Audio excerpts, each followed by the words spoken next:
In primetime news this evening, concern as several nurses test positive for COVID-19. On the defensive, UHWI Chief of Staff responds to complaints from doctors.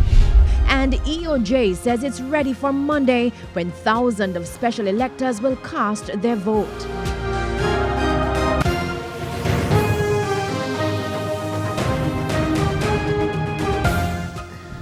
Good evening and welcome to Primetime News, on air and online at onespotmedia.com. I'm Herman Green. And I'm Janella Precious. Also this evening, the Financial Week, Primetime Sports commentary, E-Prime and weather. But before the break, the feedback question. Our question this evening: what are your thoughts on last night's debate between Dr. Nigel Clark and Mark Golding? You can share comments online, facebook.com/television Jamaica, and tweet us at Television Jam.